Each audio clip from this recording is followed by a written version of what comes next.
Swift VDI ਗੱਡੀ ਦਿੱਤੀ ਸੀ ਮੇਰੇ ਫਾਦਰ ਸਾਹਿਬ ਨੇ। ਸੋਨਾ ਪਾਇਆ ਸੀਗਾ ਫੁੱਲ ਇਹਨਾਂ ਨੂੰ ਡਬਲ। ਸੋ ਇਹਨਾਂ ਨੇ ਬਾਅਦ ਵਿੱਚ ਮੈਨੂੰ ਆਇਲਸ ਕਰਵਾਈ ਕਿ ਸਾਡੇ ਮੁੰਡੇ ਨੂੰ ਵੀ ਬਾਹਰ ਲੈ ਕੇ ਜਾ। ਮੈਂ ਜਨਵਰੀ 'ਚ ਆਈ ਸੀ, ਅਪ੍ਰੈਲ 2019 ਦੇ ਵਿੱਚ ਇੱਥੇ ਆ ਗਈ ਸੀਗੀ। ਜਦੋਂ ਹੀ ਉਹਨੂੰ ਕੁਛ ਕਹਿੰਦੀ ਸੀ ਕਿ ਵਾਸ਼ਰੂਮ ਦੇ ਵਿੱਚ ਇੰਨਾ ਟਾਈਮ 4 ਘੰਟੇ ਕਿਉਂ ਲੱਗਦੇ ਪਏ ਆ, ਤਾਂ ਉਹ ਅੱਗੋਂ ਕੁੱਟਦਾ ਸੀਗਾ। ਫਿਰ ਦਾਦੀ ਸੱਸ ਨੇ ਕਹਿਣਾ ਕੁੜੀਆਂ ਇੰਨਾ ਕੁ ਐਡਜਸਟ ਕਰਦੀਆਂ ਹੁੰਦੀਆਂ ਆ, ਕੁਛ ਨਹੀਂ ਹੁੰਦਾ, ਬੰਦੇ ਐਵੇਂ ਹੀ ਕਰਦੇ ਆ।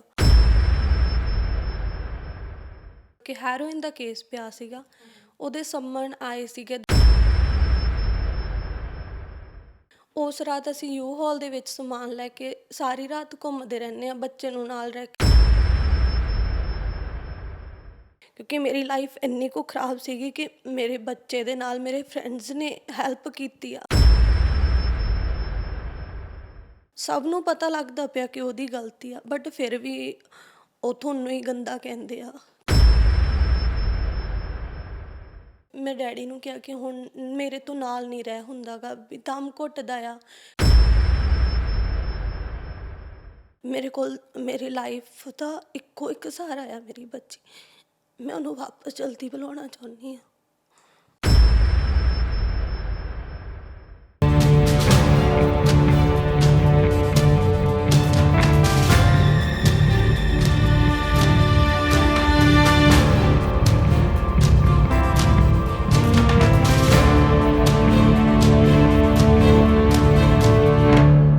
ਸਤਿ ਸ਼੍ਰੀ ਅਕਾਲ ਜੀ, ਤੁਸੀਂ ਦੇਖ ਰਹੇ ਹੋ ਹਮਦਰਦ ਟੀਵੀ। ਮੈਂ ਹਾਂ ਤਰਨਜੀਤ ਕੌਰ ਘੁੰਮਣ।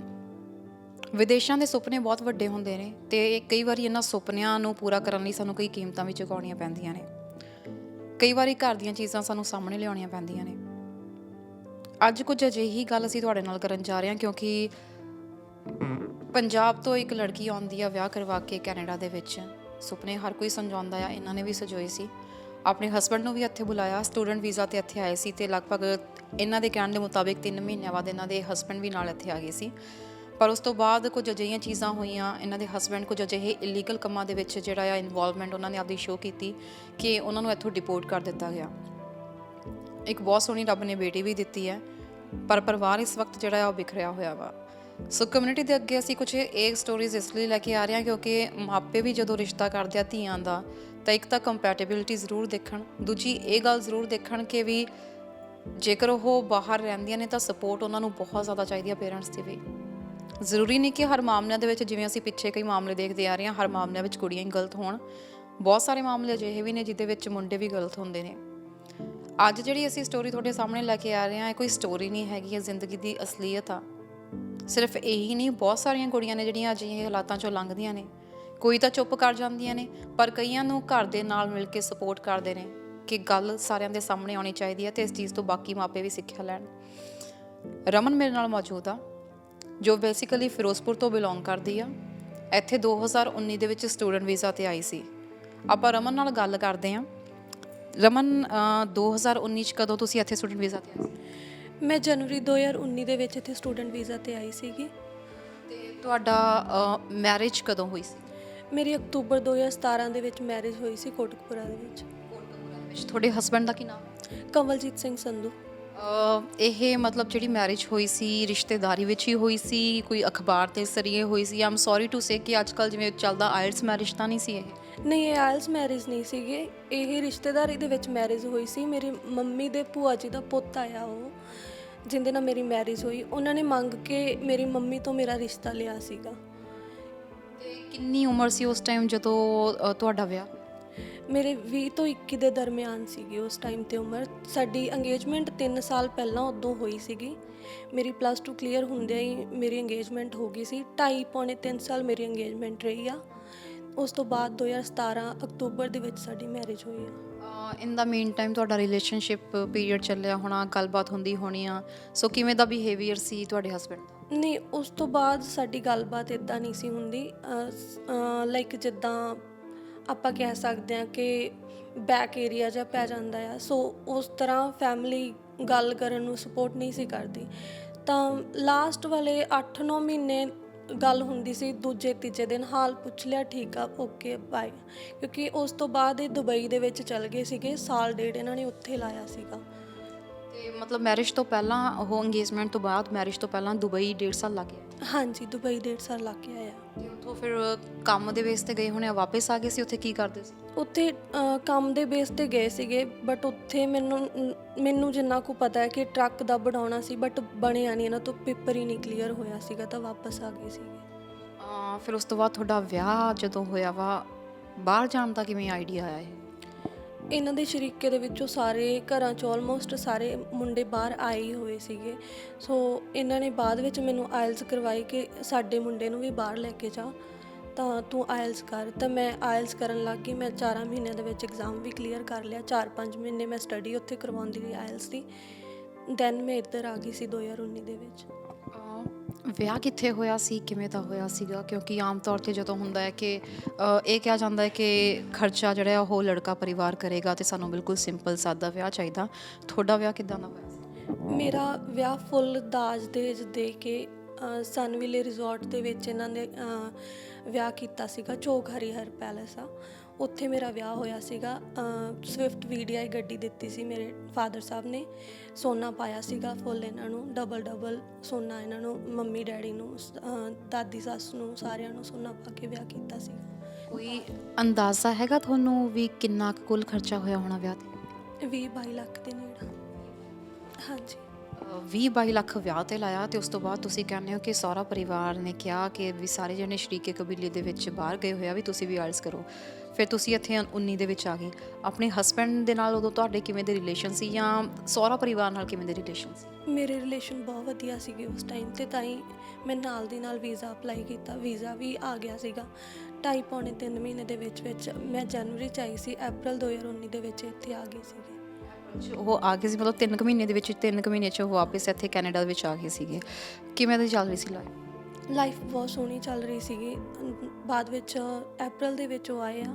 ਸੈਪਟੰਬਰ ਦੇ ਵਿੱਚ ਮੇਰੇ ਕੋਲ ਗੁੜੀਆ ਹੋਣ ਵਾਲੀ ਹੋਊਗੀ। ਉਸੇ ਕੁ ਟਾਈਮ ਪੀਰੀਅਡ ਦੇ ਵਿੱਚ ਹੀ ਇਹਨਾਂ ਨੇ ਗੱਡੀ ਬਾਏ ਕੀਤੀ ਸੀਗੀ, ਅਤੇ ਜਿਹਦੇ ਵਿੱਚ ਮੈਨੂੰ ਬਾਇਰ ਬਣਾ ਦਿੱਤਾ, ਆਪ ਕੋ ਸਾਈਨਰ ਬਣ ਗਏ। $33,000 ਦਾ ਉਸ ਟਾਈਮ 'ਤੇ $29,000 ਦਾ ਲੋਨ ਸੀਗਾ, ਜਿਹੜਾ ਹੁਣ ਵੱਧ ਕੇ $33,000 ਹੋ ਗਿਆ ਆ। ਅਤੇ ਉਸ ਟਾਈਮ ਠੀਕ ਚੱਲ ਰਿਹਾ ਸੀ ਸਭ ਕੁਛ। ਜਦੋਂ ਆਪਣੀ ਇੱਥੇ ਦੱਸ ਦਿੰਦੇ ਆ ਕਿ ਬੇਬੀ ਤੁਹਾਡਾ ਕੀ ਹੈਗਾ ਆ, ਜਦੋਂ ਮੈਨੂੰ ਪਤਾ ਲੱਗਿਆ ਮੈਂ ਘਰੇ ਦੱਸਣਾ ਹੀ ਸੀਗਾ। ਮੈਂ ਜਦੋਂ ਦੱਸਿਆ ਤਾਂ ਮੇਰੀ ਸੱਸ ਦਾ ਰਿਐਕਸ਼ਨ ਇਹ ਸੀਗਾ ਕਿ ਸੁਬਾਹ ਤੇਰੇ ਡੈਡੀ ਗੁਰੂ ਘਰ ਗਏ ਸੀਗੇ, ਸਾਨੂੰ ਇਹ ਸੀ ਕਿ ਰੱਬ ਚੰਗੀ ਚੀਜ਼ ਦੇ ਦਿੰਦਾ। ਉਸ ਤੋਂ ਬਾਅਦ ਹੌਲੀ ਪਤਾ ਹੀ ਨਹੀਂ ਲੱਗਿਆ ਕਿਹੜੇ ਟਾਈਮ ਤੋਂ ਚੀਜ਼ਾਂ ਚੇਂਜ ਹੋਣ ਲੱਗ ਗਈਆਂ। ਡਰੱਗਸ ਦੇ ਵਿੱਚ ਬਹੁਤ ਜ਼ਿਆਦਾ ਪੈ ਗਏ, ਕੁੱਟਣ ਮਾਰਨ ਲੱਗ ਗਏ। ਇੰਡੀਆ 'ਚ ਕਦੇ ਪਹਿਲਾਂ ਡਰੱਗਸ ਵਗੈਰਾ ਜਾਂ ਨਸ਼ੇ ਪੱਤੇ ਕਰਦੇ ਸੀ, ਜਾਂ ਡਰਿੰਕ ਵਗੈਰਾ? ਡਰਿੰਕ 1-2 ਵਾਰੀ ਕੀਤੀ ਆ। ਉਸ ਤੋਂ ਬਾਅਦ ਮੈਨੂੰ ਨਹੀਂ ਪਤਾ ਕਿ ਨਸ਼ੇ ਪੱਤੇ ਕਰਦੇ ਸੀ, ਕਿਉਂਕਿ 4 ਮਹੀਨੇ ਮੈਂ ਸਟੱਡੀ ਕਰਦੀ ਰਹੀ ਹਾਂ। 4-5 ਮਹੀਨੇ ਮੈਂ ਸਟੱਡੀ ਕਰਵਾਉਂਦੀ ਰਹੀ ਹਾਂ, ਤਾਂ ਮੈਂ ਜ਼ਿਆਦਾਤਰ ਸਮਾਂ ਬਾਹਰ ਹੀ ਰਹਿੰਦੀ ਸੀਗੀ।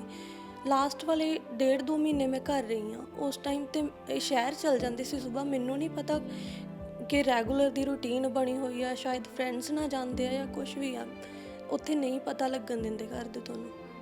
ਤੇ ਇੱਥੇ ਜਦੋਂ ਤੁਸੀਂ ਇਹ ਕਿਹਾ ਕਿ ਤੁਸੀਂ ਐਕਸਪੈਕਟਡ ਸੀ ਤੇ ਪਤਾ ਲੱਗਿਆ ਬੇਬੀ ਗਰਲ ਹੋਣ ਵਾਲੀ ਆ, ਤੇ ਉਸ ਤੋਂ ਬਾਅਦ ਹੌਲੀ ਜਿਹੜਾ ਸਭ ਦਾ ਬਿਹੇਵੀਅਰ ਜਿਹੜਾ ਉਹ ਚੇਂਜ ਹੋਣਾ ਸ਼ੁਰੂ ਹੋ ਗਿਆ। ਗੱਡੀ ਵੀ ਤੁਸੀਂ ਕਿਹਾ ਕਿ ਲਈ ਸੀ, ਜਿਹਦੇ ਵਿੱਚ ਤੁਸੀਂ ਬਾਇਰ ਬਣੇ ਸੀਗੇ। ਜ਼ਿਆਦਾ ਚੀਜ਼ਾਂ ਕਦੋਂ ਖਰਾਬ ਹੋਣੀਆਂ ਸ਼ੁਰੂ ਹੋਈਆਂ? ਅਕਤੂਬਰ-ਨਵੰਬਰ ਦੇ ਵਿੱਚ ਚੀਜ਼ਾਂ ਖਰਾਬ ਹੋਣ ਲੱਗ ਗਈਆਂ, ਜਦੋਂ ਕਿ ਮੇਰਾ ਡਿਲੀਵਰੀ ਦਾ 6-7 ਮੰਥ ਪ੍ਰੈਗਨੈਂਸੀ ਦਾ ਚੱਲ ਰਿਹਾ ਸੀਗਾ ਕਿ ਨਾ ਤਾਂ ਹੁਣ ਇਹ ਅਬੋਰਟ ਕਰਾ ਸਕਦੀ ਆ, ਨਾ ਕੁਛ ਕਰ ਸਕਦੀ, ਨਾ ਕਿਤੇ ਜਾ ਸਕਦੀ। ਇਸ ਸਿਚੁਏਸ਼ਨ ਦੇ ਵਿੱਚ ਕਿੱਥੇ ਜਾਊਗੀ। ਦੈਨ ਮਈ 31 2020 'ਚ ਮੇਰੇ ਘਰੇ ਬੇਟੀ ਹੁੰਦੀ ਆ। ਉਸ ਤੋਂ ਬਾਅਦ 1 ਮਹੀਨੇ ਬਾਅਦ ਇਹ ਬਿਹੇਵੀਅਰ ਬਣ ਜਾਂਦਾ ਹੈ ਕਿ ਸੁਬਾਹ ਬੰਦਾ ਚੱਲ ਜਾਂਦਾ ਆ ਰੋਟੀ ਲੈ ਕੇ ਘਰੋਂ ਕਿ ਮੈਂ ਕੰਮ 'ਤੇ ਜਾ ਰਿਹਾ ਹਾਂ, ਰਾਤ ਨੂੰ ਵੀ ਘਰੇ ਨਹੀਂ ਆਉਂਦਾ ਕਿ ਹਾਂ ਮੇਰੀ ਡਬਲ ਸ਼ਿਫਟ ਆ, ਹੁਣ ਮੈਂ ਤਾਂ ਕਰਕੇ ਘਰ ਨਹੀਂ ਆ ਸਕਦਾ। 2-3 ਵਜੇ ਘਰੇ ਆਉਂਦੇ ਆ ਰਾਤ ਨੂੰ, 2-2.5 ਘੰਟੇ ਵਾਸ਼ਰੂਮ ਦੇ ਵਿੱਚ ਰਹਿੰਦੇ ਆ। ਉਸ ਤੋਂ ਬਾਅਦ ਨਿਕਲਣਾ ਆ 5-6 ਵਜੇ। ਜੇ ਮੈਂ ਕਹਿ ਰਹੀ ਹਾਂ ਕਿ ਮੈਂ ਸਾਰੀ ਰਾਤ ਦੀ ਜਾਗਦੀ ਪਈ ਹਾਂ, ਬੱਚਾ ਸੰਭਾਲ ਰਹੀ ਹਾਂ। ਇਵਨ ਉਸ ਟਾਈਮ 'ਤੇ ਮੇਰੀ ਸਟੱਡੀ ਵੀ ਚੱਲੀ ਜਾਂਦੀ ਸੀ। ਮੇਰੀ ਅਗਸਤ 2020 ਦੇ ਵਿੱਚ ਸਟੱਡੀ ਡਨ ਹੋਈ ਆ। ਤਾਂ ਜੇ ਮੈਂ ਕਹਿੰਦੀ ਸੀ ਮੈਨੂੰ ਮਾਰਦੇ ਸੀਗੇ। ਤੁਸੀਂ ਮੇਰੇ ਕੰਨ 'ਤੇ ਦੇਖ ਸਕਦੇ ਆ, ਮੇਰੇ ਸਟਿਚਸ ਲੱਗੇ ਹੋਏ ਆ, ਸਰਜਰੀ ਹੋਈ ਵੀ ਆ ਮੇਰੇ ਕੰਨ ਦੀ। ਮੇਰੇ ਕੀਲੋਇਡ ਬਣ ਗਿਆ ਸੀਗਾ ਜਦੋਂ ਉਹ ਮਾਰਦੇ ਸੀ, ਮੇਰੇ ਪੀਅਰਸਿੰਗ ਕੀਤੀ ਵੀ ਸੀਗੀ। ਤੁਸੀਂ ਆਪਣੇ ਪੇਰੈਂਟਸ ਨੂੰ ਇਸ ਦੇ ਬਾਰੇ ਦੱਸਦੇ ਸੀ ਪਿੱਛੇ? ਨਹੀਂ, ਮੈਂ ਉਸ ਟਾਈਮ ਤੇ ਦੱਸਦੀ ਨਹੀਂ ਸੀ ਕਿ ਡੈਡੀ ਮੰਮੀ ਦੂਰ ਬੈਠੇ ਆ, ਮੇਰੇ ਤੋਂ ਬਹੁਤ ਦੂਰ ਨੇ, ਮੇਰੇ ਕੋਲ ਆ ਨਹੀਂ ਸਕਦੇ ਉਸ ਟਾਈਮ ਤੇ।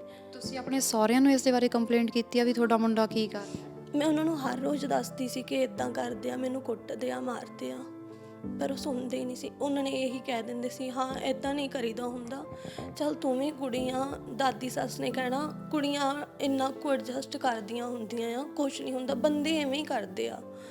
ਤੇ ਇੱਥੇ ਫਿਰ ਤੁਸੀਂ ਘਰ ਦਾ ਗੁਜ਼ਾਰਾ ਕਿਵੇਂ ਚਲਾਉਂਦੇ ਸੀ? ਤੁਹਾਡੇ ਬੇਬੀ ਹੋਈ ਸੀ, ਉਸ ਤੋਂ ਬਾਅਦ ਤੁਸੀਂ ਕਿਹਾ ਕਿ ਉਹ ਡਬਲ ਸ਼ਿਫਟ ਲਾਉਂਦੇ ਸੀਗੇ, ਘਰੇ ਖਰਚੇ ਜੋਗੇ ਪੈਸੇ ਵਗੈਰਾ ਲੈ ਕੇ ਆਉਂਦੇ ਸੀ ਜਾਂ ਰੈਂਟ ਵਗੈਰਾ ਪੇ ਕਰਦੇ ਸੀ? ਮਈ ਔਰ ਲਾਸਟ ਮੰਥ ਉਸ ਘਰ ਦੇ ਵਿੱਚ ਮੇਰਾ ਦਿੱਤਾ ਹੋਇਆ ਸੀਗਾ, ਤਾਂ ਅਗਸਤ ਦੇ ਵਿੱਚ ਉਸ ਘਰੋਂ ਸਾਨੂੰ ਨਿਕਲਣਾ ਪਿਆ ਕਿਉਂਕਿ ਇਹਨੇ ਰੈਂਟ ਹੀ ਨਹੀਂ ਦਿੱਤਾ। ਉਸ ਤੋਂ ਬਾਅਦ ਅਸੀਂ 1 ਮਹੀਨਾ ਕਿਸੇ ਹੋਰ ਘਰ ਦੇ ਵਿੱਚ ਸ਼ਿਫਟ ਹੋਏ, ਜਿੱਥੇ ਇਹਨੇ ਕਿਹਾ ਕਿ ਹਾਂ ਮੈਂ ਰੈਂਟ $1200 ਦੇ ਦਿੱਤਾ ਆ, ਜਦ ਕਿ ਉਹਨੂੰ $500 ਹੀ ਦਿੱਤਾ ਸੀਗਾ ਔਰ ਲਾਸਟ ਮੰਥ ਦਾ ਵੀ ਰੈਂਟ ਨਹੀਂ ਸੀ ਉਹਨੂੰ ਦਿੱਤਾ ਹੋਇਆ। 1 ਮਹੀਨੇ ਦੇ ਵਿੱਚ ਸਾਨੂੰ ਉੱਥੋਂ ਵੀ ਉੱਠਣਾ ਪਿਆ। ਫਿਰ ਇਹ ਹੋਇਆ ਕਿ ਹਾਂ ਅੱਗੇ ਘਰ ਮੈਂ ਦੇਖ ਲਿਆ ਆ, ਮੈਂ ਰੈਂਟ ਭਰ ਦਿੱਤਾ ਹੋਇਆ ਆ। ਉਸ ਰਾਤ ਅਸੀਂ ਯੂ ਹਾਲ ਦੇ ਵਿੱਚ ਸਮਾਨ ਲੈ ਕੇ ਸਾਰੀ ਰਾਤ ਘੁੰਮਦੇ ਰਹਿੰਦੇ ਆ ਬੱਚੇ ਨੂੰ ਨਾਲ ਰਹਿ ਕੇ, ਕਿ ਕਿਉਂਕਿ ਘਰ ਹੀ ਨਹੀਂ ਅੱਗੇ ਬਾਏ ਕੀਤਾ ਸੀਗਾ ਤਾਂ ਕਿੱਥੇ ਰਹਿੰਦੇ ਅਸੀਂ। ਤਾਂ ਉਹ ਰਾਤ ਸਾਡੀ ਐਵੇਂ ਹੀ ਨਿਕਲਦੀ ਆ। ਤਾਂ ਇੱਕ ਲਾਈਕ ਪੁਰਾਣਾ ਕੋਈ ਆਇਆ ਹੋਇਆ, ਉਹਨੇ ਦੇਖ ਕੇ ਕਹਿੰਦਾ ਕਿ ਹਾਂ ਮਹੀਨਾ ਤੁਸੀਂ ਰਹਿ ਲਓ, ਮੇਰੀ ਬੇਸਮੈਂਟ ਵਿਹਲੀ ਆ, 15-20 ਦਿਨ ਜਿੰਨੇ ਦਿਨ ਰਹਿਣਾ ਆ ਉੱਥੇ ਰਹਿ ਲਓ। ਤਾਂ ਉੱਥੇ ਵੀ ਇਹ ਲੜ ਪਿਆ ਉਸ ਟਾਈਮ ਤੇ, ਤਾਂ ਸਾਨੂੰ ਉੱਥੋਂ ਵੀ ਨਿਕਲਣਾ ਪਿਆ ਉਸ ਟਾਈਮ। ਫਿਰ ਜਿੱਥੇ ਮੈਂ ਲਾਸਟ ਹੁਣ ਰਹਿ ਕੇ ਆਈ ਹਾਂ, ਉੱਥੇ ਹੁਣ ਮੈਂ 1.5 ਸਾਲ ਰਹੀ ਸੀਗੀ, ਬਟ ਉੱਥੇ 2-3 ਮਹੀਨੇ ਰਹਿਣ ਦੇ ਬਾਅਦ ਹੀ ਇਹਨੂੰ ਮਤਲਬ ਕਿ ਉਸ ਘਰ ਤੋਂ ਨਿਕਲਣਾ ਪਿਆ। ਜਦੋਂ ਇੰਨੇ ਕੇਸ ਪੈਣ ਲੱਗ ਗਏ ਤਾਂ ਮੈਂ ਉੱਥੇ ਇਕੱਲੀ ਬੇਟੀ ਨਾਲ ਰਹੀ ਹਾਂ। ਤੁਸੀਂ ਕੇਸ ਦੀ ਗੱਲ ਕੀਤੀ ਆ, ਕਿਹੜੇ ਕੇਸ ਪੈਂਦੇ ਸੀ? ਇਹਦੇ ਕੇਸ ਸਤੰਬਰ ਦੇ ਵਿੱਚ ਮਤਲਬ ਕਿ ਹੈਰੋਇਨ ਦਾ ਕੇਸ ਪਿਆ ਸੀਗਾ। ਉਹਦੇ ਸੰਮਣ ਆਏ ਸੀਗੇ ਦਸੰਬਰ, ਜਦੋਂ ਇਹ ਘਰ ਤੋਂ ਬਾਹਰ ਨਿਕਲ ਗਿਆ, ਮੇਰੇ ਤੋਂ ਸੈਪਰੇਟ ਹੋ ਗਿਆ। ਉਸ ਤੋਂ ਬਾਅਦ ਘਰੇ ਸੰਮਣ ਆਏ ਸੀਗੇ, ਤਾਂ ਫਿਰ ਮੈਨੂੰ ਪਤਾ ਲੱਗਣ ਲੱਗਿਆ ਕਿ ਆਹ ਵਾਲੇ ਕੇਸ ਵੀ ਇਹਦੇ 'ਤੇ ਪੈ ਰਹੇ ਆ। ਤੁਸੀਂ ਮੈਨੂੰ ਆਪਣੀ ਇੰਟਰਵਿਊ ਤੋਂ ਪਹਿਲਾਂ ਦਿਖਾ ਰਹੇ ਸੀਗੇ ਕਿ ਉਹਨਾਂ ਨੂੰ ਪੁਲਿਸ ਫੜ ਕੇ ਲੈ ਕੇ ਜਾ ਰਹੀ ਆ, ਤਾਂ ਉਸ ਟਾਈਮ ਕੋਈ ਯੂ ਹਾਲ ਦਾ ਕੋਈ ਮੈਟਰ ਸੀਗਾ, ਉਹ ਸੰਮਣ ਤੋਂ ਪਹਿਲਾਂ ਦਾ ਸੀਗਾ, ਡਰੱਗਸ ਦੇ ਮਾਮਲੇ ਤੋਂ ਪਹਿਲਾਂ ਦਾ, ਮਤਲਬ ਕਿ ਚੋਰੀ ਬੰਨੀ ਵੀ ਹੋ ਗਈ ਸੀ? ਹਾਂਜੀ, ਚੋਰੀਆਂ ਕਰਦੇ ਸੀਗੇ। ਯੂ ਹਾਲ ਦਾ ਇੱਦਾਂ ਹੋਇਆ ਸੀ ਕਿ ਯੂ ਹਾਲ ਜਿੱਦਾਂ ਆਪਾਂ ਕਹਿੰਦੇ ਇਨਸਪੈਕਸ਼ਨ ਕਰਨੀ ਆ, ਕੋਈ ਕੁੜੀ ਨਵੀਂ ਲੱਗੀ ਸੀਗੀ ਉਸ ਕਨਵੀਨੀਅੰਸ ਸਟੋਰ 'ਤੇ, ਤਾਂ ਉਹਨੂੰ ਕਹਿੰਦੇ ਕਿ ਮੈਂ ਯੂ ਹਾਲ ਦੀ ਇਨਸਪੈਕਸ਼ਨ ਪਹਿਲਾਂ ਕਰਨੀ, ਮੈਨੂੰ ਚਾਬੀ ਦੇ ਦਿਓ। ਉਹਨੂੰ ਪਤਾ ਨਹੀਂ ਸੀ ਤਾਂ ਉਹਨੇ ਚਾਬੀ ਪਹਿਲਾਂ ਦੇ ਦਿੱਤੀ, ਕੋਈ ਵੀ ਮਨੀ ਲੈਣ ਤੋਂ ਪਹਿਲਾਂ ਹੀ। ਤਾਂ ਇਹ ਚਾਬੀ ਲੈ ਕੇ ਉੱਥੋਂ ਟਰੱਕ ਲੈ ਕੇ ਦੌੜ ਗਏ ਅਤੇ ਨੰਬਰ ਉਸ ਦਿਨ ਮੇਰਾ ਉੱਥੇ ਦੇ ਆਏ ਸੀਗੇ। ਤਾਂ ਉਹ ਮੈਨੂੰ ਕਾਲ ਕਰ ਰਹੇ ਸੀ ਵਾਰ-ਵਾਰ ਕਿ ਤੂੰ ਪੈਸੇ ਪੇ ਕਰ, ਕਿਉਂਕਿ ਤੇਰੇ ਹਸਬੈਂਡ ਲੈ ਕੇ ਗਏ। ਮੈਂ ਜਦੋਂ ਗਈ ਨਹੀਂ ਸੀ ਤਾਂ ਮੈਂ ਕਿੱਦਾਂ ਦੇ ਦਿੰਦੀ ਪੈਸੇ, ਨਾਲੇ ਮੈਂ ਕਿਹੜਾ ਉਸ ਟਾਈਮ 'ਤੇ ਕੰਮ ਕਰ ਰਹੀ ਸੀ ਜਾਂ ਕੁਛ ਵੀ, ਮੈਂ ਘਰੇ ਬੈਠੀ ਹੋਈ ਸੀਗੀ। ਤੇ ਵਰਕ ਪਰਮਿਟ ਦਾ ਵੀ ਉਸ ਤੋਂ ਬਾਅਦ ਤੁਹਾਡਾ ਦੌਰ ਆਇਆ ਹੋਣਾ, ਵਰਕ ਪਰਮਿਟ ਦੇ ਦੌਰਾਨ ਤੁਹਾਡੇ ਨਾਲ ਸੀਗੇ? ਵਰਕ ਪਰਮਿਟ ਜਦੋਂ ਮੇਰਾ ਲੱਗਿਆ ਆ ਉਸ ਟਾਈਮ ਮੇਰੇ ਨਾਲ ਸੀਗੇ, ਬਟ ਜਦੋਂ ਨਵੰਬਰ 2020 ਦੇ ਵਿੱਚ ਇਹਨਾਂ ਦਾ ਵਰਕ ਪਰਮਿਟ ਐਕਸਪਾਇਰ ਹੁੰਦਾ ਸੀਗਾ, ਤਾਂ ਅਪਲਾਈ ਕਰਨਾ ਸੀਗਾ। ਬੀਨੌਕ ਦੀ ਜੌਬ ਉਸ ਟਾਈਮ 'ਤੇ ਸ਼ੋ ਕਰਨੀ ਹੁੰਦੀ ਆ, ਤਾਂ ਉਸ ਟਾਈਮ ਮੈਂ ਘਰੋਂ ਪੈਸੇ ਫੜ ਕੇ ਮੈਂ ਇਹਦਾ ਵਰਕ ਪਰਮਿਟ ਅਪਲਾਈ ਕੀਤਾ ਸੀਗਾ। ਕਿਹਨਾਂ ਦੇ ਘਰੋਂ? ਆਪਣੇ ਘਰੋਂ ਜਾਂ ਆਪਣੇ ਇਨ-ਲॉज ਦੇ ਘਰੋਂ? ਆਪਣੇ ਘਰੋਂ ਪੈਸੇ ਫੜ ਕੇ ਮੈਂ ਦਾ ਅਪਲਾਈ ਕੀਤਾ ਸੀਗਾ, ਕਿਉਂਕਿ ਘਰ ਦੇ ਫਿਰ ਇੰਨੇ ਪੈਸੇ ਸਹੁਰੇ ਵੀ ਕਿੱਥੋਂ ਉਸ ਟਾਈਮ 'ਤੇ ਦਿੰਦੇ, ਕਿਉਂਕਿ ਉਹ ਰੈਂਟ ਦਿੰਦੇ ਸੀਗੇ, ਸਾਰਾ ਕੁਝ ਕਰਦੇ ਸੀਗੇ। ਮਤਲਬ ਤੁਹਾਡਾ ਰੈਂਟ ਜਿਹੜਾ ਸੀਗਾ ਰਹਿਣ ਦਾ, ਤੁਹਾਡੇ ਹਸਬੈਂਡ ਨੇ ਉਸ ਤੋਂ ਬਾਅਦ ਤੁਹਾਡੇ ਸਹੁਰਾ ਪਰਿਵਾਰ ਹਰ ਮਹੀਨੇ ਭੇਜਦਾ ਸੀ? ਹਾਂਜੀ, ਮੇਰਾ ਸਹੁਰਾ ਪਰਿਵਾਰ ਰੈਂਟ ਭੇਜਦੇ ਰਿਹਾ ਮੈਨੂੰ। ਦਸੰਬਰ ਦੇ ਵਿੱਚ ਸਾਡਾ ਜਦੋਂ ਇੱਦਾਂ ਹੋ ਗਿਆ, ਉਸ ਤੋਂ ਬਾਅਦ ਉਹਨਾਂ ਨੇ ਮੈਨੂੰ ਕੁਝ ਵੀ ਨਹੀਂ ਭੇਜਿਆ। ਉਹਨਾਂ ਨੇ ਆਪਣੇ ਮੁੰਡੇ ਨੂੰ ਕਦੇ ਨਹੀਂ ਸਮਝਾਇਆ ਹੈਗਾ ਵੀ ਕਾਕਾ ਸਿੱਧੇ ਰਾਹ ਪੈ, ਵੀ ਇੰਨੀ ਸੋਹਣੇ ਮੁਲਕ ਦੇ ਵਿੱਚ ਇੰਨੀ ਵਧੀਆ ਜ਼ਿੰਦਗੀ ਤੁਹਾਨੂੰ ਮਿਲੀ? ਉਹਨਾਂ ਦੇ ਘਰੇ ਨਾਰਮਲ ਸੀਗਾ, ਥੋੜ੍ਹਾ ਬਹੁਤ ਨਸ਼ਾ ਸਾਰੇ ਹੀ ਕਰਦੇ ਸੀਗੇ, ਤਾਂ ਮੈਨੂੰ ਨਹੀਂ ਲੱਗਦਾ ਕਿ ਉਹਨਾਂ ਨੇ ਸਮਝਾਇਆ ਵੀ ਹੋਊਗਾ। ਓਬਵੀਅਸਲੀ ਜਦੋਂ ਖੁਦ ਪੇਰੈਂਟਸ ਕੁਝ ਗਲਤ ਕੰਮ ਕਰਦੇ ਆ ਤਾਂ ਬੱਚਾ ਕੁਝ ਕਹੂਗਾ ਤਾਂ ਔਖਾ ਹੁੰਦਾ ਆ। ਕੁੱਟਮਾਰ ਵੀ ਹੁੰਦੀ ਸੀ? ਹਾਂਜੀ, ਕੁੱਟਮਾਰ ਵੀ ਹੁੰਦੀ ਸੀ। ਜਦੋਂ ਹੀ ਉਹਨੂੰ ਕੁਝ ਕਹਿੰਦੀ ਸੀ ਕਿ ਵਾਸ਼ਰੂਮ ਦੇ ਵਿੱਚ ਇੰਨਾ ਟਾਈਮ 4-4 ਘੰਟੇ ਕਿਉਂ ਲੱਗਦੇ ਪਿਆ, ਤਾਂ ਉਹ ਅੱਗੋਂ ਕੁੱਟਦਾ ਸੀਗਾ। ਇੱਥੇ ਕਦੇ ਪੁਲਿਸ ਨੂੰ ਤੁਸੀਂ ਕੰਪਲੇਂਟ ਨਹੀਂ ਕੀਤੀ ਵੀ ਡੋਮੈਸਟਿਕ ਵਾਇਲੈਂਸ 'ਤੇ? ਇੱਥੇ ਤਾਂ ਕੁੜੀਆਂ ਦੀ ਇੰਨੀ ਸੁਣੀ ਜਾਂਦੀ ਆ, ਤੁਸੀਂ ਕਦੇ ਕੰਪਲੇਂਟ ਨਹੀਂ ਕੀਤੀ? ਨਹੀਂ, ਮੈਂ ਕੋਈ ਕੰਪਲੇਂਟ ਨਹੀਂ ਕੀਤੀ ਸੀਗੀ। ਆਪਦੇ ਡਰੱਗਸ ਦੇ ਕੇਸ 'ਚ ਹੀ ਫੜਿਆ ਗਿਆ ਸੀ, ਜਿਹਦੇ ਤੋਂ ਬਾਅਦ ਮੈਂ ਛੱਡ ਦਿੱਤਾ ਕਿ ਮੈਂ ਨਾਲ ਨਹੀਂ ਰਹਿਣਾ ਹੁਣ। ਕਦੋਂ ਦਾ ਇਹ ਮਾਮਲਾ ਆ ਜਦੋਂ ਤੁਸੀਂ ਛੱਡਣ ਦਾ ਡਿਸੀਜ਼ਨ ਲਿਆ? ਦਸੰਬਰ 10 ਤਰੀਕ ਨੂੰ ਜਿੱਦਣ ਘਰੋਂ ਪੁਲਿਸ ਚੱਕ ਕੇ ਲੈ ਕੇ ਗਈ, ਉਸ ਤੋਂ ਬਾਅਦ ਮੈਂ ਫਿਰ ਨਾਲ ਨਹੀਂ ਰਹੀ। ਤੇ ਕਾਰ ਵਗੈਰਾ ਫਿਰ ਉਹ ਸਾਰੀ ਤੁਸੀਂ ਮੈਨੇਜ ਕਰਦੇ ਹੋ? ਕੌਣ ਲੈ ਕੇ ਜਾਂਦਾ ਹੈ? ਕਾਰ ਉਹਨਾਂ ਦੇ ਕੋਲ ਹੀ ਸੀ ਉਸ ਟਾਈਮ ਤੇ। ਬਾਅਦ ਵਿੱਚ ਮੈਨੂੰ ਨਹੀਂ ਪਤਾ ਕਿ ਕਾਰ ਕਿੱਥੇ ਗਈ ਆ ਕਿੱਥੇ ਨਹੀਂ ਗਈ ਗੀ। ਤੇ ਤੁਸੀਂ ਹੁਣ ਕਹਿ ਰਹੇ ਹੋ ਵੀ ਕਾਰ ਦਾ ਲੋਨ ਵੀ ਲੈ ਕੇ ਤੁਹਾਨੂੰ ਤੰਗ ਕੀਤਾ ਜਾਂਦਾ? ਹਾਂਜੀ, ਮੈਨੂੰ ਰੈਗੂਲਰ 'ਚ ਚਿੱਠੀਆਂ ਆਉਂਦੀਆਂ ਹੈਗੀਆਂ, ਰੈਗੂਲਰ 'ਚ ਕਾਲ ਆਉਂਦੀ ਹੈ ਕਿ $33,000 ਕੁਛ ਤੁਹਾਡਾ ਹੈਗਾ ਆ ਲੋਨ, ਤਾਂ ਉਹਨੂੰ ਪੇ ਕਰੋ। ਜੇ ਨਹੀਂ ਕਰੋਗੇ ਪੇ ਤਾਂ ਤੁਹਾਡਾ ਹੁਣ ਕੋਈ ਵੀ ਜਜਮੈਂਟ ਆਉਂਦੀ ਆ ਤਾਂ 20% ਆਟੋਮੈਟਿਕਲੀ ਪੇ ਚੈੱਕ ਦੇ ਵਿੱਚੋਂ ਕੱਟਿਆ ਜਾਊਗਾ। ਤੁਹਾਡੀ ਬੇਟੀ ਕਿੱਥੇ ਹੈ ਹੁਣ? ਮੇਰੀ ਬੇਟੀ ਨੂੰ 7 ਮਹੀਨੇ ਹੋ ਗਏ, ਉਹ ਇੰਡੀਆ ਗਈ ਹੋਈ ਆ ਆਪਦੀ ਨਾਨੀ ਦੇ ਨਾਲ। ਕਿੰਨੇ ਸਾਲ ਦੀ ਹੋ ਗਈ ਉਹ? 2.5 ਸਾਲ ਦੀ ਹੋ ਗਈ ਹੁਣ ਉਹ। ਹਾਂਜੀ। ਤੇ ਬੇਟੀ ਨੂੰ ਉੱਥੇ ਸਹੁਰਾ ਪਰਿਵਾਰ ਵੇਖਣਾ ਆਉਂਦਾ? ਦਾਦਾ ਦਾਦੀ ਮਿਲਦੇ ਰਹਤੇ ਆ ਉਹਨਾਂ ਦੇ?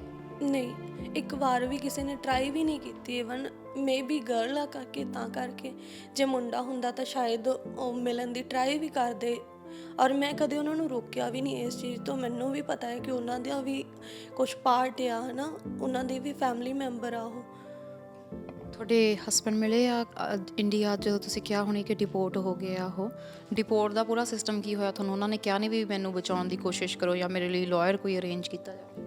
ਮੈਨੂੰ ਕਿਉਂਕਿ ਮੈਂ ਉਸ ਟਾਈਮ 'ਤੇ ਸੈਪਰੇਟ ਹੋ ਗਈ ਸੀ, ਤਾਂ ਮੈਨੂੰ ਥੋੜ੍ਹਾ ਸਾਲ ਕੁ ਪਹਿਲਾਂ ਮੈਨੂੰ ਕਾਲ ਆਉਂਦੀ ਆ ਇਮੀਗ੍ਰੇਸ਼ਨ ਆਫਿਸਰ ਦੀ ਕਿ ਮੌਂਟਰੀਅਲ ਦਾ ਬਾਰਡਰ ਕ੍ਰਾਸ ਕਰਨ ਲੱਗੇ ਸੀਗੇ। ਸੋ ਉਸ ਟਾਈਮ 'ਤੇ ਇਲੀਗਲ ਆ, ਕਿਉਂਕਿ ਤੁਹਾਡੇ ਕੋਲ ਜਦੋਂ ਕੋਈ ਪਰਮਿਟ ਹੀ ਨਹੀਂ ਹੈਗਾ ਤਾਂ ਤੁਸੀਂ ਕਿੱਦਾਂ ਕ੍ਰਾਸ ਕਰ ਸਕਦੇ ਹੋ।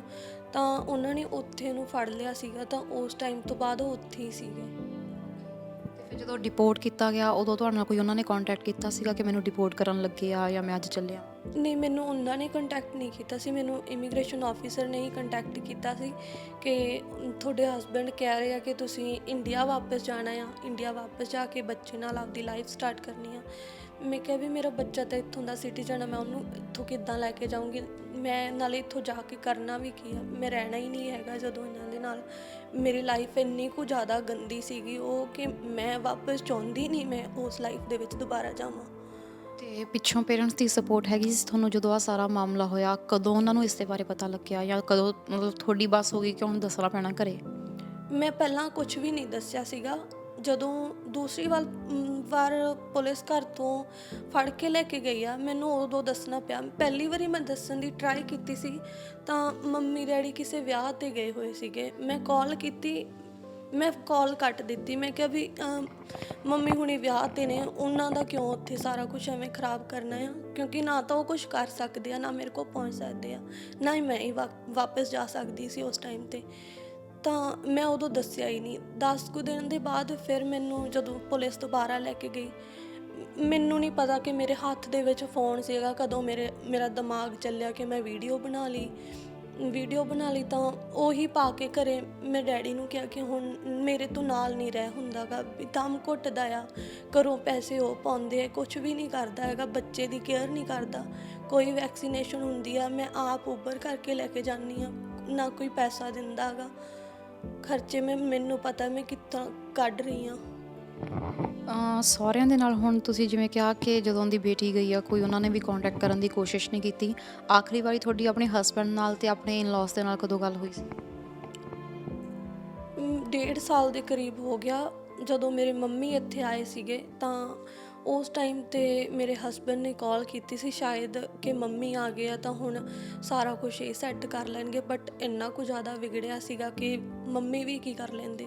ਮੰਮੀ ਨੂੰ ਤਾਂ ਮੈਂ ਖੁਦ, ਮੈਨੂੰ ਪਤਾ ਮੈਂ ਕਿੱਦਾਂ ਉਹਨਾਂ ਨੂੰ ਇੱਥੇ ਬੁਲਾਇਆ ਸੀਗਾ ਕਿ ਮੈਂ 5 ਮਹੀਨੇ ਇਕੱਲੀ ਘਰੇ ਰਹੀ ਹਾਂ ਬੱਚੇ ਨੂੰ ਲੈ ਕੇ, ਮੈਂ ਕਿੱਦਾਂ ਸਰਵਾਈਵ ਕੀਤਾ ਉਸ ਟਾਈਮ 'ਤੇ। ਤਾਂ ਮੈਂ ਉਹਨਾਂ ਨੂੰ ਬੁਲਾਇਆ ਸੀਗਾ ਕਿ ਬੱਚੇ ਦੀ ਕੇਅਰ ਕਰਦੇ ਹਾਂ। ਬਾਅਦ ਵਿੱਚ ਮੈਨੂੰ ਜਿੱਦਾਂ ਕਿ ਪੁਲਿਸ ਵਾਲੇ ਹੀ ਵਿਕਟਿਮ ਸਰਵਿਸ ਦਾ ਨੰਬਰ ਦੇ ਕੇ ਗਏ ਸੀਗੇ, ਮੈਂ ਉਹਨਾਂ ਨਾਲ ਗੱਲ ਕਰਦੀ ਰਹਿੰਦੀ ਸੀਗੀ ਤਾਂ ਉਹਨਾਂ ਨੇ ਮੈਨੂੰ ਕਿਹਾ ਕਿ ਹੁਣ ਸਟੈਪ ਬੈਕ ਕਰਨ ਦਾ ਇਹਦੇ 'ਚ ਕੋਈ ਫਾਇਦਾ ਨਹੀਂ ਹੈਗਾ ਗਾ, ਤੁਹਾਡੀ ਸੁਣੀ ਨਹੀਂ ਜਾਊਗੀ ਬਾਅਦ ਦੇ ਵਿੱਚ।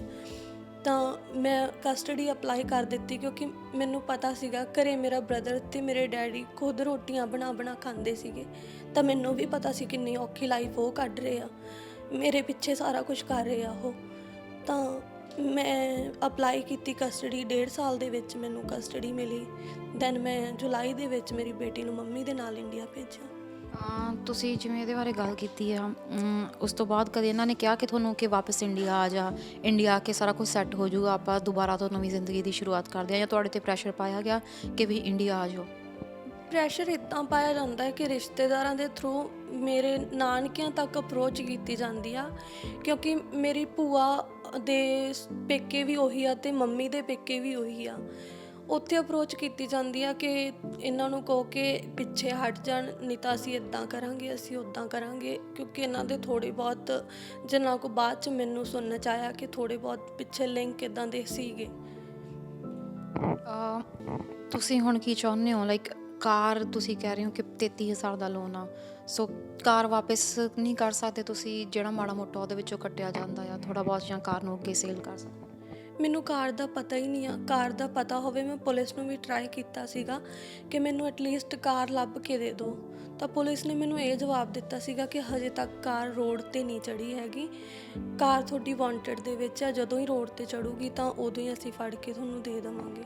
ਤੁਸੀਂ ਹਸਬੈਂਡ ਨੂੰ ਨਹੀਂ ਪੁੱਛਿਆ ਵੀ ਕਾਰ ਕਿੱਥੇ ਰੱਖ ਕੇ ਗਏ ਹੋ ਜਾਂ ਕਿੱਥੇ ਹੈਗੀ? ਉਹ ਸੱਚ ਬੋਲਦਾ ਹੀ ਨਹੀਂ ਸੀਗਾ ਮੈਮ, ਹਰ ਟਾਈਮ ਤੇ ਝੂਠ ਬੋਲਦਾ ਸੀਗਾ। ਇੱਦਾਂ ਹੋ ਗਿਆ, ਐਕਸੀਡੈਂਟ ਹੋ ਗਈ, ਚੋਰੀ ਹੋ ਗਈ, ਪਤਾ ਨਹੀਂ ਕਿੱਥੇ ਚੱਲ ਗਈ।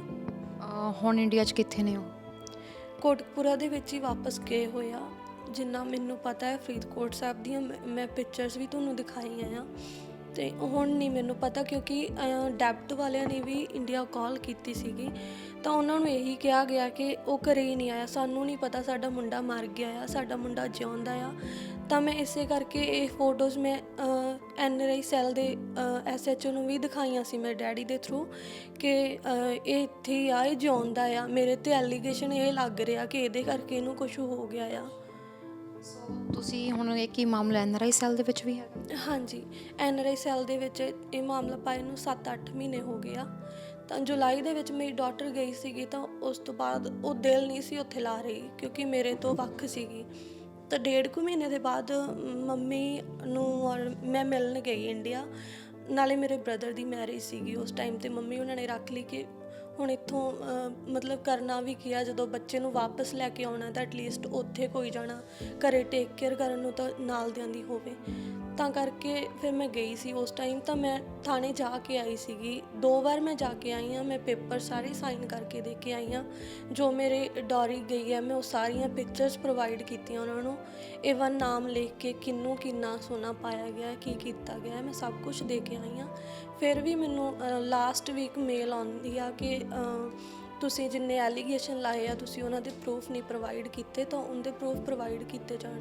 ਜਦ ਕਿ ਤੁਸੀਂ ਉੱਥੇ ਇਨ ਪਰਸਨ ਜਾ ਕੇ ਸਾਰੇ ਪ੍ਰੂਫ ਦੇਖ ਕੇ ਆਏ, ਤੁਹਾਨੂੰ ਲੱਗ ਰਿਹਾ ਕਿ ਕੋਈ ਇਨ-ਲॉज ਦਾ ਇਨਫਲੂਐਂਸ ਹੋ ਸਕਦਾ ਇਸ ਵਕਤ NRI ਥਾਣੇ 'ਚ, ਜਿਵੇਂ ਤੁਸੀਂ ਕਿਹਾ ਕਿ ਆਲਰੇਡੀ ਤੁਸੀਂ ਪ੍ਰੂਫ ਦਿੱਤੇ ਹੋ? ਹਾਂਜੀ, ਮੈਨੂੰ ਜਿੱਦਾਂ ਉਹ ਬੰਦਾ ਰਾਜਵੀਰ ਸਰਾਂ ਕਰਕੇ ਨਾਮ ਹੈ SHO ਦਾ ਉੱਥੇ। ਹਾਂ, ਕਿਹੜੇ ਥਾਣੇ ਦੀ ਗੱਲ ਕਰ ਰਹੇ ਹੋ ਤੁਸੀਂ? ਫਿਰੋਜ਼ਪੁਰ NRI ਸੈੱਲ ਦੀ ਗੱਲ ਕਰ ਰਹੀ ਹਾਂ ਮੈਂ। ਤਾਂ ਮੈਂ ਉੱਥੇ ਗਈ ਸੀਗੀ, ਬਿਹੇਵੀਅਰ ਤੋਂ ਬੰਦੇ ਦਾ ਪਤਾ ਲੱਗਦਾ, ਰੂਡ ਬਿਹੇਵੀਅਰ 'ਚ ਗੱਲ ਕਰ ਰਹੇ ਆ ਤੁਹਾਡੇ ਨਾਲ, ਜਦੋਂ ਕਿ ਤੁਸੀਂ ਸਾਰੇ ਪ੍ਰੂਫ ਦੇ ਰਹੇ ਹੋ। ਤਾਂ ਮੈਨੂੰ ਕਹਿੰਦੇ ਆ ਕਿ ਤੇਰੀ ਫੀਸ ਵੀ ਤਾਂ ਉਹਨਾਂ ਨੇ ਭਰੀ ਸੀਗੀ। ਮੈਂ ਕਿਹਾ ਜੀ ਮੇਰੀ ਫੀਸ ਭਰੀ ਸੀ, ਮੈਂ 2.5 ਮਹੀਨੇ ਦੇ ਵਿੱਚ ਉਹਨਾਂ ਦਾ ਮੁੰਡਾ ਲੈ ਕੇ ਗਈ ਹਾਂ, ਨਾਲ ਹੀ ਲੈ ਕੇ ਗਈ ਸੀਗੀ। ਇੰਨੇ ਸਾਲਾਂ ਤੋਂ ਉਹ ਵੀ ਉੱਥੇ ਹੀ ਸੀਗਾ, ਤਾਂ ਉਹ ਵੀ ਕਰ ਸਕਦਾ ਸੀ ਜੇ ਉਹ ਕੁਝ ਕਰਨਾ ਚਾਹੁੰਦਾ। ਤਾਂ ਇਹਦੇ 'ਚ ਮੇਰੀ ਤਾਂ ਗਲਤੀ ਨਹੀਂ ਹੈਗੀ ਕਿ ਉਹ ਨਸ਼ਿਆਂ 'ਤੇ ਲੱਗ ਗਿਆ ਜਾਂ ਕੁਝ ਵੀ ਕੀਤਾ ਹੈ। ਤਾਂ ਤੁਸੀਂ ਇੱਥੋਂ ਦੀਆਂ ਕੋਈ ਉਹਨਾਂ ਦੇ ਅਗੇਂਸਟ ਇੱਥੇ ਕੈਨੇਡਾ ਵਿੱਚ ਕੋਈ ਕ੍ਰਿਮੀਨਲ ਕੋਈ ਕੰਪਲੇਂਟ ਹੋਈ ਹੋਵੇ, ਕੋਈ ਜਿਵੇਂ ਚੋਰੀ ਦੀ ਗੱਲ ਕੀਤੀ ਆ, ਐਵੇਂ ਦੀਆਂ ਕੋਈ ਰਿਪੋਰਟਸ ਤੁਹਾਡੇ ਕੋਲ ਹੈਗੀਆਂ ਜਿਹੜੀਆਂ ਤੁਸੀਂ ਉੱਥੇ ਦਿਖਾਈਆਂ ਹੋ? ਹਾਂਜੀ, ਮੇਰੇ ਕੋਲ ਜਿਹੜਾ ਘਰੇ ਹੈਰੋਇਨ ਦੇ ਸੰਮਨਜ਼ ਆਏ ਸੀਗੇ ਮੈਂ ਉਹ ਵੀ ਪ੍ਰੋਵਾਈਡ ਕੀਤੇ ਆ। ਜਿਹੜਾ ਛੋਟੀ ਮੋਟੀ ਚੋਰੀ ਦੇ ਵਿੱਚ ਫੜਿਆ ਗਿਆ ਜਾਂ ਉਹ ਪੇਪਰ ਕੋਈ ਮੇਰੇ ਹੱਥ ਲੱਗੇ ਮੈਂ ਉਹ ਵੀ ਦਿੱਤੇ ਆ। ਉਸ ਤੋਂ ਬਾਅਦ U-Haul ਵਾਲੀ ਇਹ ਮੈਂ ਵੀਡੀਓ ਵੀ ਉਹਨਾਂ ਨੂੰ ਪਾਈ ਸੀਗੀ। ਇਹ ਕਹਿੰਦੇ ਫਾਦਰ ਦੀ ਆਡੀਓ ਜਿਹਦੇ ਵਿੱਚ ਉਹ ਸਾਫ਼ ਕਹੀ ਜਾਂਦੇ ਆ ਕਿ ਉਦੋਂ ਤੂੰ ਰੱਜ ਕੇ ਆਉਂਦਾ ਸੀ, ਤੂੰ ਨਸ਼ੇ ਕਰਕੇ ਆਉਂਦਾ ਸੀਗਾ। ਤਾਂ ਉਹ ਵੀ ਮੈਂ ਸਭ ਕੁਝ ਦਿੱਤਾ ਆ ਉਹਨਾਂ ਨੂੰ। ਤੇ ਇਸ ਦੇ ਬਾਵਜੂਦ ਤੁਸੀਂ ਕਹਿ ਰਹੇ ਹੋ ਕਿ ਹਜੇ ਤੁਹਾਨੂੰ ਕਿਹਾ ਜਾ ਰਿਹਾ ਕਿ ਦੁਬਾਰਾ ਸਾਨੂੰ ਜਿਹੜੇ ਪ੍ਰੂਫਸ ਉਹ ਭੇਜੇ ਜਾਣ। ਉੱਥੇ ਆਲਰੇਡੀ ਕਹਿੰਦੇ ਕਿ ਜਿਵੇਂ ਮਨੀਸ਼ਾ ਗੁਲਾਟੀ ਜੀ ਦੀ ਗੱਲ ਕਰੀਏ ਕਿ ਵੂਮਨ ਸੈੱਲ ਦੇ ਇੰਚਾਰਜ ਹੈਗੇ ਆ ਉੱਥੇ, ਲਾਈਕ ਕੁੜੀਆਂ ਲਈ ਕਾਫੀ ਅੱਗੇ ਆਉਂਦੇ ਨੇ। ਕੋਈ ਐਵੇਂ ਦੀ ਕਿਸੇ ਨਾਲ ਕੋਈ ਸੰਸਥਾ ਨਾਲ ਤੁਹਾਡੀ ਕੋਈ ਗੱਲ ਹੋਈ ਹੋਵੇ ਕਿ ਇਸ ਮਾਮਲੇ 'ਚ ਤੁਹਾਨੂੰ ਥੋੜ੍ਹਾ ਜਿਹਾ ਇਨਸਾਫ ਦਿਵਾਉਣ ਦੀ ਗੱਲ ਹੋਈ ਹੋਵੇ? ਮੈਂ ਜਿਸ ਟਾਈਮ NRI ਸੈੱਲ 'ਚ ਪਾਈ ਸੀਗੀ ਕੰਪਲੇਂਟ, ਮੈਂ ਸੇਮ ਹੀ ਦਿਨ ਮਹਿਲਾ ਕਮਿਸ਼ਨ 'ਚ ਵੀ ਪਾਈ ਸੀਗੀ। ਮਨੀਸ਼ਾ ਗੁਲਾਟੀ ਦੀ ਮੇਲ ਮੈਂ ਫੇਸਬੁੱਕ ਤੋਂ ਲੱਭ ਕੇ ਮੈਂ ਉਹਨਾਂ ਨੂੰ ਪਾਈ ਸੀਗੀ, ਬਟ ਇੱਕ ਆਨਸਰ ਉਹਦਾ ਆਇਆ ਕਿ ਤੁਸੀਂ ਸਾਈਨਡ ਕਾਪੀ ਸਾਨੂੰ ਭੇਜੋ। ਮੈਂ ਰਿਟਨ ਦੇ ਵਿੱਚ ਉਹ ਸਾਈਨ ਕਰਕੇ ਮੈਂ ਸਾਰਾ ਕੁਝ ਦਿੱਤਾ। ਉਸ ਤੋਂ ਬਾਅਦ ਮੈਨੂੰ ਕੋਈ ਵੀ ਉਹਨਾਂ ਦਾ ਆਨਸਰ ਨਹੀਂ ਆਇਆ। ਤੁਸੀਂ ਕਹਿ ਰਹੇ ਹੋ ਕੋਈ ਆਨਸਰ ਨਹੀਂ ਆਇਆ, ਕੋਈ ਕੰਟੈਕਟ ਕਰਨ ਦੀ ਕੋਈ ਕੋਸ਼ਿਸ਼ ਹੋਈ? ਇਸ ਤੋਂ ਬਾਅਦ ਕਿੰਨੀਆਂ ਕੁ ਮੇਲਸ ਤੁਸੀਂ ਪਾਈਆਂ ਨੇ ਟੋਟਲ? ਮੈਂ 5-6 ਮੇਲ ਪਾ ਚੁੱਕੀ ਹਾਂ ਹੁਣ ਤੱਕ। ਮੈਂ ਸਾਰੇ ਪ੍ਰੂਫ ਉਹਨਾਂ ਨੂੰ ਭੇਜ ਚੁੱਕੀ ਹਾਂ ਕਿ ਮੇਰੇ ਨਾਲ ਆ ਕੁਝ ਹੁੰਦਾ ਰਿਹਾ ਆ, ਇੱਦਾਂ ਕਰਕੇ ਹੋਇਆ ਸੀਗਾ।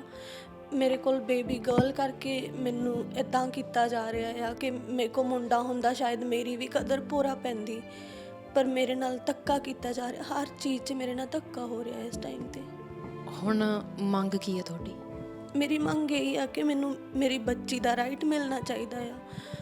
ਮੈਨੂੰ ਜਿਹੜਾ ਇੱਥੇ ਡੈਪਟ ਮੇਰੇ 'ਤੇ ਆ ਉਹ ਮੇਰਾ ਕਲੀਅਰ ਕੀਤਾ ਜਾਵੇ। ਮੇਰੀ ਡੌਰੀ ਸਾਰੀ ਉੱਥੇ ਪਈ ਹੋਈ ਹੈ, ਮੇਰਾ ਸੋਨਾ, ਮੇਰੀ ਗੱਡੀ ਉਹਨਾਂ ਨੇ ਵੇਚ ਲਈ ਆ ਉੱਥੇ, ਸਭ ਕੁਝ ਉੱਥੇ ਹੀ ਆ। ਮੈਨੂੰ ਵਾਪਸ ਮਿਲਣਾ ਚਾਹੀਦਾ ਆ।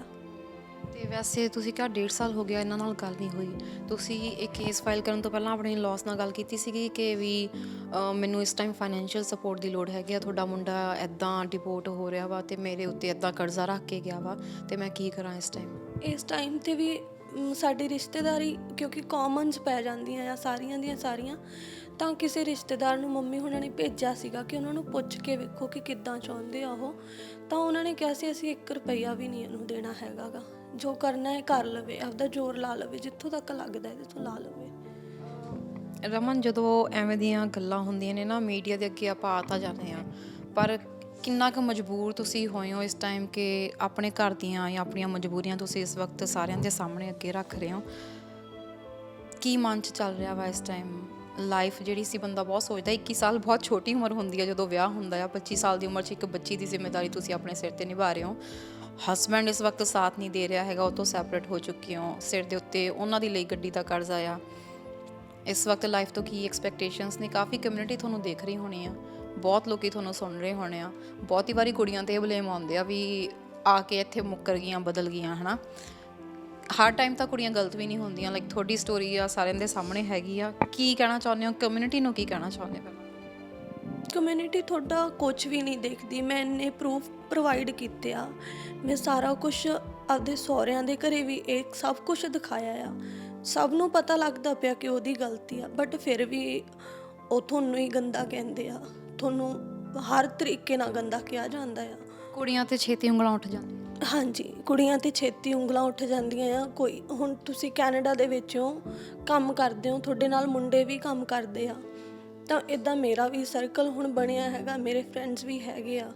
ਕਿਉਂਕਿ ਮੇਰੀ ਲਾਈਫ ਇੰਨੀ ਕੁ ਖਰਾਬ ਸੀਗੀ ਕਿ ਮੇਰੇ ਬੱਚੇ ਦੇ ਨਾਲ ਮੇਰੇ ਫਰੈਂਡਸ ਨੇ ਹੈਲਪ ਕੀਤੀ ਆ। ਮੈਨੂੰ ਪਤਾ ਮੇਰੇ ਨਾਲ ਉਹ ਕਿੱਥੋਂ ਤੱਕ ਖੜਦੇ ਆ, ਤਾਂ ਮੈਨੂੰ ਉਹਨਾਂ ਨਾਲ ਵੀ ਗੰਦਾ ਕਿਹਾ ਜਾਂਦਾ ਹੈ ਕਿ ਹਾਂ ਇਹ ਮੁੰਡਿਆਂ ਨਾਲ ਫਿਰਦੀ ਰਹਿੰਦੀ ਆ, ਇਹ ਰੋਜ਼ ਦਾ ਮੁੰਡਾ ਬਦਲ ਕੇ ਰੱਖਦੀ ਆ।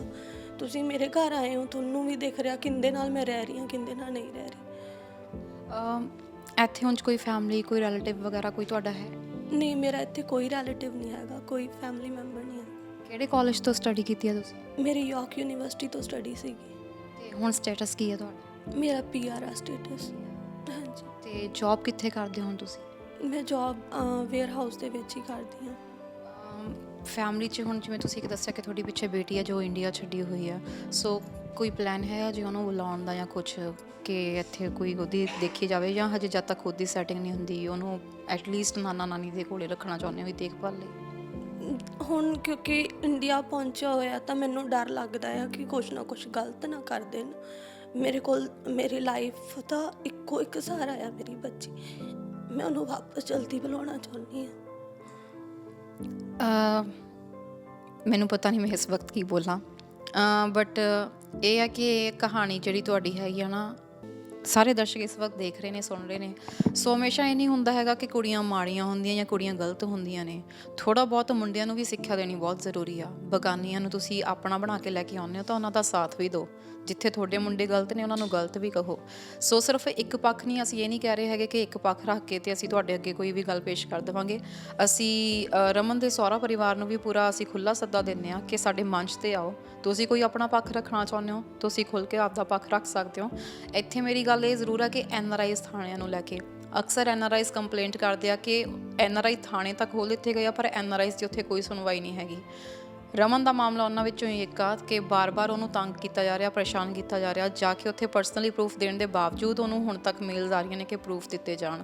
ਸੋ ਇਹਦੇ ਉੱਤੇ ਵੀ ਕਾਰਵਾਈ ਹੋਣੀ ਚਾਹੀਦੀ ਹੈ। ਨਾਲ ਦੀ ਨਾਲ ਮਨੀਸ਼ਾ ਗੁਲਾਟੀ ਜੀ ਨੂੰ ਇਹ ਅਪੀਲ ਜ਼ਰੂਰ ਕਰਾਂਗੇ, ਪੰਜਾਬ ਦੀਆਂ ਧੀਆਂ ਦੇ ਜੇ ਤੁਸੀਂ ਮਸਲੇ ਚੁੱਕ ਹੀ ਰਹੇ ਹੋ ਤਾਂ ਸਿਰਫ ਪੰਜਾਬ ਬੈਠੀਆਂ ਦੇ ਨਾ ਚੁੱਕੋ, ਜਿਹੜੀਆਂ ਪੰਜਾਬ ਤੋਂ ਵਿਦੇਸ਼ ਵਿੱਚ ਗਈਆਂ ਨੇ ਉਹ ਵੀ ਪੰਜਾਬ ਦੀਆਂ ਧੀਆਂ ਹੀ ਨੇ, ਉਹਨਾਂ ਦੇ ਮਸਲਿਆਂ ਉੱਤੇ ਵੀ ਥੋੜਾ ਜਿਹਾ ਗੌਰ ਫਰਮਾਓ। ਤੇ ਉਮੀਦ ਕਰਦੇ ਹਾਂ ਕਿ ਇਹ ਦੇਖਣ ਤੋਂ ਬਾਅਦ ਐਟਲੀਸਟ ਤੁਸੀਂ ਰਮਨ ਨਾਲ ਕੰਟੈਕਟ ਜ਼ਰੂਰ ਕਰੋਗੇ ਤੇ ਇਸ ਮਾਮਲੇ ਦੇ ਵਿੱਚ ਆਪਣੇ ਬਿਹਾਵ ਦੇ ਉੱਤੇ ਕੋਈ ਨਾ ਕੋਈ ਕਾਰਵਾਈ ਜ਼ਰੂਰ ਕਰੋਗੇ। ਰਮਨ ਦੇ ਉੱਤੇ ਇਸ ਵਕਤ ਘੱਟੋ ਘੱਟ $33,000 ਦਾ ਤਾਂ ਕਾਰ ਦਾ ਡੈਟ ਹੈ, ਜਿਹੜੇ ਕਿ ਉਹਦੇ ਹਸਬੈਂਡ ਕਾਰ ਕਿੱਥੇ ਹੈ ਕਿੱਥੇ ਨਹੀਂ ਹੈ ਇਸ ਦੇ ਬਾਰੇ 'ਚ ਕੋਈ ਜਾਣਕਾਰੀ ਨਹੀਂ ਦਿੱਤੀ ਜਾ ਰਹੀ ਹੈਗੀ। ਡੈਟ ਲਈ ਉਹਦੇ ਕੋਲ ਪੈਸੇ ਨਹੀਂ ਹੈਗੇ, ਪਿੱਛੇ ਪਰਿਵਾਰ ਆ ਜਿਹੜਾ ਆਪਣਾ ਗੁਜ਼ਾਰਾ ਮੁਸ਼ਕਿਲ ਨਾਲ ਕਰ ਰਿਹਾ, ਸਹੁਰਾ ਪਰਿਵਾਰ ਕੰਟੈਕਟ ਨਹੀਂ ਕਰ ਪਾ ਰਿਹਾ। ਸੋ ਜੇ ਇਹਦੇ ਵਿੱਚ ਜੇਕਰ ਕੋਈ ਭਾਈਚਾਰੇ ਦਾ ਬੰਦਾ ਹੈਲਪ ਕਰ ਸਕਦਾ ਇਸ ਮਾਮਲੇ ਦੇ ਵਿੱਚ ਤਾਂ ਪਲੀਜ਼ ਖੁੱਲ੍ਹ ਕੇ ਆਓ। ਹਮਦਰਦ ਟੀਵੀ ਨਾਲ ਤੁਸੀਂ ਕੰਟੈਕਟ ਕਰ ਸਕਦੇ ਹੋ। ਜੇ ਇਹ ਡੈਟ ਮਾਫ ਕਰਵਾ ਸਕਦੇ ਹੋ ਕਿਸੇ ਤਰੀਕੇ ਦੇ ਨਾਲ ਜਾਂ ਕੋਈ ਵੀ ਕਿਸੇ ਵੀ ਟਾਈਪ ਦੀ ਸਪੋਰਟ ਕਰ ਸਕਦੇ ਹੋ ਤਾਂ ਪਲੀਜ਼ ਤੁਸੀਂ ਹਮਦਰਦ ਟੀਵੀ ਨਾਲ ਕੰਟੈਕਟ ਕਰ ਸਕਦੇ ਹੋ ਇਸ ਪੇਸ਼ਕਸ਼ ਦੇ ਜ਼ਰੀਏ। ਤੇ ਨੀਚੇ ਸਾਡਾ ਜਿਹੜਾ ਆ ਡਿਟੇਲਸ ਦਿੱਤੀਆਂ ਗਈਆਂ ਨੇ, ਸਾਨੂੰ ਈਮੇਲ ਤੁਸੀਂ ਕਰ ਸਕਦੇ ਹੋ ਤਾਂ ਕਿ ਰਮਨ ਤੱਕ ਜੇ ਅਸੀਂ ਕਿਸੇ ਤਰੀਕੇ ਨਾਲ ਹੈਲਪ ਪਹੁੰਚਾ ਸਕੀਏ ਤਾਂ ਉਸ ਦੀ ਕਰ ਸਕੀਏ, ਉਹਦੀ ਬੱਚੀ ਦਾ ਕਮ ਸੇ ਕਮ ਇੱਕ ਬਿਹਤਰ ਭਵਿੱਖ ਹੋ ਸਕੇ। ਤੇ ਇੱਕ ਵਾਰ ਫਿਰ ਤੋਂ ਅਸੀਂ ਇਹਦੇ ਇਨ-ਲॉस ਨੂੰ ਇਹੀ ਜ਼ਰੂਰ ਕਹਿਣਾ ਚਾਹਾਂਗੇ ਕਿ ਜੇਕਰ ਤੁਸੀਂ ਆਪਣੀ ਗੱਲ ਰੱਖਣਾ ਚਾਹੁੰਦੇ ਹੋ ਤਾਂ ਤੁਸੀਂ ਪਲੀਜ਼ ਮੋਸਟ ਵੈਲਕਮ ਹੈ। ਹਮਦਰਦ ਟੀਵੀ ਦੇ ਮੰਚ ਦੇ ਉੱਤੇ ਤੁਸੀਂ ਆਪਣੀ ਗੱਲ ਵੀ ਰੱਖ ਸਕਦੇ ਹੋ। ਜੇਕਰ ਕਿਸੇ ਨੂੰ ਵੀ ਕੋਈ ਵੀ ਇਸ ਵਕਤ ਪ੍ਰੋਬਲਮ ਆ ਰਹੀ ਹੈ, ਖਾਸ ਤੌਰ 'ਤੇ ਕੈਨੇਡਾ 'ਚ ਵਸਦੀਆਂ ਕੁੜੀਆਂ ਨੂੰ, ਹਮਦਰਦ ਟੀਵੀ ਦੇ ਨਾਲ ਤੁਸੀਂ ਕੰਟੈਕਟ ਕਰ ਸਕਦੇ ਹੋ। ਜਿੰਨੀ ਅਸੀਂ ਕੋਸ਼ਿਸ਼ ਕਰ ਸਕੀਏ ਤੁਹਾਡੀ ਹੈਲਪ ਕਰਨ ਦੀ ਸਾਡੇ ਵੱਲੋਂ ਕੀਤੀ ਜਾਏਗੀ।